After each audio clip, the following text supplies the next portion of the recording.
Hello guys, welcome to Telugu cinema ముచ్చట్లు. ఇంతకు ముందులా హాట్స్టార్లో బ్యాక్ టు బ్యాక్ సినిమాలు కానీ సిరీస్లు కానీ రావట్లేదు. కొన్ని మూవీస్ రికమెండ్ చేద్దాం రీసెంట్గా వచ్చినవని చూస్తే పెద్దగా లేవు. బట్ స్టిల్ ఆ ఉన్న వాటిలో నాకు బెస్ట్ అనిపించినవి ఒక 7 లిస్ట్ అవుట్ చేశా. మరి ఇంకా లేట్ చేయకుండా 7 రీసెంట్ బెస్ట్ మూవీస్ అని హాట్స్టార్ అంటే చూద్దాం. ఈ లిస్ట్లో మూవీస్ అన్నీ ఇంగ్లీష్, హిందీ, తమిళ్వి. లక్కీగా అన్ని తెలుగు ఆడియోలో ఉన్నాయి. నంబర్ 1 లబ్బర్ పండు. రీసెంట్గానే వచ్చిన ఈ తమిళ మూవీ థియేటర్లో బ్లాక్ బస్టర్ అయింది. Parking movie fame Harish Kalyan and Visaranai ఈ మూవీ ఫేమ్ దినేష్ మెయిన్ లీడ్స్లో యాక్ట్ చేశారు. బేసిక్ స్టోరీ ఏంటంటే, శేషు క్రికెట్ చాలా బాగా ఆడతాడు. తనను అవుట్ చేయడం ఎవరి వల్ల కాదు. దినేష్ బ్యాటింగ్లో తోపు అయితే అభి బౌలింగ్లో తోపు. అయితే ఒక మ్యాచ్లో దినేష్ని అభి అవుట్ చేస్తాడు. శేషు ఈగో హట్ అవుతుంది. ఈ ఈగో ఇష్యూ వల్ల వీళ్ళిద్దరు లైఫ్స్ ఎలా మారాయనేది సినిమాలో చూడాలి. క్రికెట్ బ్యాక్డ్రాప్లో చాలా సినిమాలు వచ్చాయి. బట్ క్రికెట్ని చాలా రియలిస్టిక్గా చూపించిన సినిమాలు చాలా తక్కువ. ఈ సినిమాలో క్రికెట్ని చాలా రియలిస్టిక్గా చూపించారు. అండ్ రియలిస్టిక్గా చూపిస్తూనే క్యాస్ట్ డిస్క్రిమినేషన్ని కూడా చాలా బాగా చూపించారు.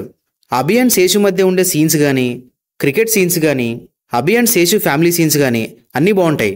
సినిమా అయితే ఎక్కడ బోర్ కొట్టదు. అండ్ తెలుగు డబ్బింగ్ కూడా బాగానే ఉంది. ఈ సినిమాలో మసాలా అయితే ఏం లేదు, సో ఫ్యామిలీతో హ్యాపీగా చూడొచ్చు. నంబర్ 2 కిష్కింద కాండం. మలయాళంలో వచ్చిన రీసెంట్ సెన్సేషనే కిష్కింద కాండం. అదేంటో కానీ ఆసిఫ్ అలీ ఏ సినిమా చేసినా హిట్ అయిపోతున్నాయి ఈ మధ్య. చాలా డిఫరెంట్గా డీల్ చేసిన థ్రిల్లర్ సినిమాలో ఫ్యామిలీ ఎమోషన్స్ కూడా బాగానే ఉంటాయి. బేసిక్ స్టోరీ ఏంటంటే, అజయ్ చంద్రన్ ఫారెస్ట్ డిపార్ట్మెంట్లో వర్క్ చేస్తుంటాడు. తనకు కొడుకుంటాడు. తన పేరు చాచు. అయితే అజయ్ చంద్రన్ ఫస్ట్ వైఫ్ చనిపోవడంతో అపర్ణని రెండో పెళ్లి చేసుకుంటాడు. అదే టైంలో అజయ్ ఫాదర్ అప్పు పిల్ల గన్ మిస్ అవుతుంది. అయితే అంతకుముందే చాచు కూడా మిస్ అవుతాడు. ఇవన్నీ ఎలా కనెక్టెడ్ అనేది సినిమాలో చూడాలి. సినిమా అయితే చాలా స్లోగా ఉంటుంది, కానీ బాగుంటుంది. ఎందుకంటే ఫారెస్ట్ సెటప్లో ఒక మిస్టరీని చాలా డిఫరెంట్గా డీల్ చేశారు. పెద్దగా హై ఇచ్చే సీన్స్ ఏముండవు, కానీ అసలు ఏం జరుగుతుంది అనే క్యూరియాసిటీ అయితే వచ్చేలా చేస్తుంది సినిమా. ఒక మిస్టరీని హోల్డ్ చేస్తూనే ఫాదర్ అండ్ సన్ బాండింగ్ని కూడా చాలా బాగా చూపించారు. తెలుగు డబ్బింగ్ కూడా బాగుంది.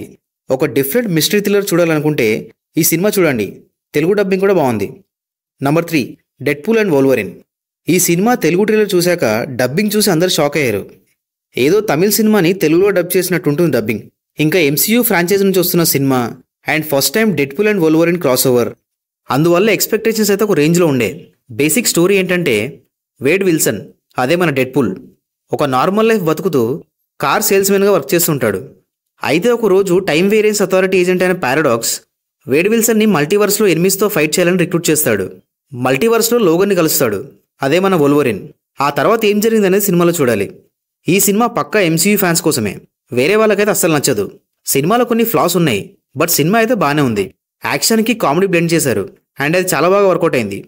స్టోరీ అయితే అంతేం ఉండదు, బట్ కొన్ని బ్లాక్స్ ఉంటాయి, అవి మనల్ని ఎంగేజ్ చేస్తాయి. తెలుగు డబ్బింగ్ అయితే నెక్స్ట్ లెవెల్ ఉంటుంది ఈ సినిమాలో. ముందుగానే చెప్తున్నా, బూతులు అయితే గట్టిగానే ఉన్నాయి, సో ఫ్యామిలీతో అవాయిడ్ చేయండి. Number 4 Alien Romulus. హాలీవుడ్లో ఎన్నో ఏలియన్ సినిమాలు వచ్చాయి, కానీ రిడ్లీ స్కాట్ సినిమాలు చాలా డిఫరెంట్గా ఉంటాయి. రిడ్లీ స్కాట్ ఏలియన్ ఫ్రాంచైజీలో వచ్చిందే ఈ ఏలియన్ రోమిలస్. బేసిక్ స్టోరీ ఏంటంటే, ఒక గ్రూప్ ఆఫ్ యంగ్ కోలోనిస్టులు మంచి క్లైమేట్ కండిషన్ ఉన్న ప్లానెట్ కోసం వెతుకుతుంటారు. అయితే వాళ్ళకు ఒక పాడైపోయిన స్పేస్ షిప్ కనిపిస్తుంది. ఏవైనా పనికొచ్చేవి దొరుకుతాయేమని దాంట్లోకి వెళ్తారు. అక్కడ ఒక వింత ఏలియన్ ఉంటుంది. ఆ తర్వాత ఏం జరిగిందనేది సినిమాలో చూడాలి. సైఫై సినిమాలు, అందులోనూ హాలీవుడ్ సినిమాలు అంటే high standard visuals, high range VFX అనేవి చాలా కామన్. ఈ సినిమాలో కూడా విజువల్స్ కానీ VFX కానీ టాప్ నాచ్ ఉంటాయి. స్టోరీ వైజ్ అంత గ్రేట్గా ఏమి ఉండదు, కానీ ఫస్ట్ టైం ఒక ఏలియన్ సినిమాని హారర్ ఫీల్ వచ్చేలా తీశారు. అది కొంచెం డిఫరెంట్గా అనిపించింది. సైఫై లవర్స్ అయితే సినిమా డెఫినెట్గా చూడండి. సినిమాలో మసాలా అయితే ఏముండదు, సో ఫ్యామిలీతో హ్యాపీగా చూడొచ్చు. అండ్ తెలుగు డబ్బింగ్ కూడా బాగుంది. నంబర్ 5 వాలై. ఈ సినిమాలో స్టార్స్ అంటూ ఎవరూ లేరు, కానీ తమిళ్లో ఈ సినిమా మంచి హిట్ అయింది. దానికి రీజన్ స్టోరీ అండ్ డైరెక్టర్ మారి సెల్వరాజ్. తమిళ్లో రియలిస్టిక్ సినిమాలు తీస్తుంటాడు. ధనుష్తో కర్ణన్ మూవీ చేశారు. ఈ వాలై సినిమాని రియల్ స్టోరీ బేస్ చేసుకొని తీశారంట. బేసిక్ స్టోరీ ఏంటంటే, శివ అనే పిల్లాడు గవర్నమెంట్ స్కూల్లో చదువుకుంటూ ఉంటాడు. అయితే చదువుకుంటూనే అరటికెళ్ళలు కోసుకొచ్చే పనికి వెళ్తుంటాడు. కానీ అది శివకు అస్సలు ఇష్టం ఉండదు. అయితే శివ లైఫ్లో ఒక అన్ఎక్స్పెక్టెడ్ ఇన్సిడెంట్ జరుగుతుంది. ఆ ఇన్సిడెంట్ ఏంటి, ఆ తర్వాత ఏం జరిగిందనేది సినిమాలో చూడాలి. జనరల్గానే తమిళ సినిమాలు చాలా రియలిస్టిక్గా ఉంటాయి. అందులోనూ కొందరు డైరెక్టర్లు తీసే సినిమాలు ఇంకా ఎక్కువ రియలిస్టిక్గా ఉంటాయి. ఈ సినిమా కూడా అంతే. డైరెక్టర్ మారి సెల్వరాజ్ సినిమాని ఎక్కడా కూడా సినిమాలాగా ట్రీట్ చేయలేదు. అండ్ అదే సినిమాకి ప్లస్ పాయింట్ కూడా. శివ జర్నీతో మనం చాలా తొందరగా కనెక్ట్ అయిపోతాం.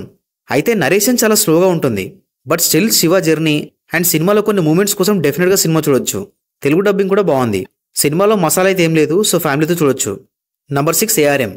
టొవినో థామస్ కెరీర్లో హై బడ్జెట్ సినిమా ఇది. ఇందులో మొత్తం 3 క్యారెక్టర్లు ప్లే చేశాడు. బేసిక్ స్టోరీ ఏంటంటే, అజయ్ ఊర్లో ఎలక్ట్రికల్ షాప్లో పనిచేస్తుంటాడు. కానీ తన తాత మన్యన్ వల్ల వీళ్ళది దొంగతనం చేసే కుటుంబం అని ముద్రపడిపోతుంది. అయితే మనీ అనే ఒక విగ్రహాన్ని దొంగతనం చేసి దాన్ని ఒక సీక్రెట్ ప్లేస్లో దాచిపెడతాడు. ఆ విగ్రహం కోసం అజయ్ వెతకడం స్టార్ట్ చేస్తాడు.